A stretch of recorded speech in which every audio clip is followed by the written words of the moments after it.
Continued. Chapter 2. A Friendly Conference. Again he read. A lady was once passing through a wood in the darkened twilight of a stormy evening to visit a friend who was watching over a dying child. The clouds were thick, the rain beginning to fall, darkness was increasing, the wind was moaning mournfully through the trees. The lady's heart almost failed her as she saw that she had a mile to walk through the woods in the gathering gloom. But the reflection of the situation of her friend forbade her turning back. Excited and trembling, she called to her aid a nervous resolution and pressed onward. She had not proceeded far when she beheld in the path before her the movement of some very indistinct object. It appeared to keep a little distance ahead of her, and as she made her efforts to get nearer to see what it was, it seemed proportionately to recede. The lady began to feel rather unpleasantly. There was some pale white object, certainly indiscernible, before her, and it appeared mysteriously to float along at a regular distance, without any effort at motion. Notwithstanding the lady's good sense and unusual resolution, a cold chill began to come over her. She made every effort to resist her fears, and soon succeeded in drawing nearer the mysterious object, when she was appalled at beholding the features of her friend's child, cold in death, wrapped in its shroud. She gazed earnestly, and there it remained distinct and clear before her eyes. She considered it a premonition that her friend's child was dead, and that she must hasten to her aid. But there was the apparition directly in her path. She must pass it. Taking up a little stick, she forced herself along to the object, and behold, some little animal scampered away. It was this that her excited imagination had transformed into the corpse of an infant in its winding sheet. I was a little irritated, and once more interrupted the reader warmly. This is exasperating. Now what resemblance is there between the vagaries of a hysterical, weak-minded woman and my case? He smiled and read again. The numerous stories told of ghosts or the spirits of persons who are dead will in most instances be found to have originated in diseased imagination, aggravated by some abnormal defeat of mind. We may mention a remarkable case in point, and one which is not mentioned in English works on this subject. It is told by a compiler of Les Causes Célèbres. Two young noblemen, the Marquis de Rambouillet and de Pressé, belonging to two of the first families of France, made an agreement, in the warmth of their friendship, that the one who died first should return to the other with tidings of the world to come. Soon afterwards de Rambouillet went to the wars in Flanders, while de Pressé remained at Paris, stricken by a fever. Lying alone in bed and severely ill, de Pressé one day heard a rustling of his bed curtains, and turning around, saw his friend de Rambouillet in full military attire. The sick man sprung over the bed to welcome his friend, but the other receded, and said he had come to fulfill his promise, having been killed on that very day.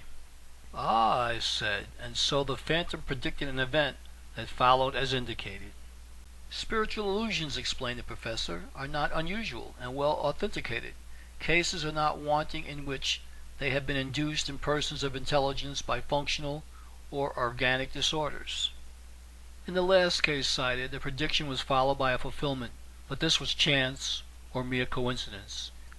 It would be strange indeed if in the multitude of dreams that come to humanity, some few should not be followed by events so similar as to warrant the belief that they were prefigured. But here is an illustration that fits your case. Let me read it. In some instances it may be difficult to decide whether spectral appearance and spectral noises proceed from physical derangement or from an overwrought state of mind. Want of exercise and amusement may also be a prevailing cause. A friend mentions to us in the following case. An acquaintance of his, a merchant in London, who had for years paid very close attention to business, was one day, while alone in his counting house, very much surprised to hear, as he imagined, persons outside the door talking freely about him. Thinking it was some acquaintance who were playing off a trick, he opened the door to request them to come in, when to his amazement he found that nobody was there. He again sat down to his desk, and in a few minutes the same dialogue recommenced. The language was very alarming. One voice seemed to say, "We have the scoundrel in his own counting-house."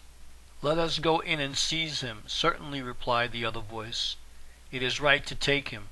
He has been guilty of a great crime, and ought to be brought to condign punishment." Alarmed at these threats, the bewildered merchant rushed to the door, and there again no person was to be seen. He now locked his door and went home, but the voices, as he thought, followed him through the crowd, and he arrived at his house in a most unenviable state of mind. Inclined to ascribe the voices to derangement in mind, he sent for a medical attendant and told his case, and a certain kind of treatment was prescribed. This, however, failed. The voices menacing him with punishment for purely imaginary crimes continued, and he was reduced to the brink of despair. At length a friend prescribed entire relaxation from business and a daily game of cricket, which, to his great relief, proved an effectual remedy. The exercise banished the phantom voices, and they were no more heard. "So you think that I am in need of outdoor exercise?" "Exactly."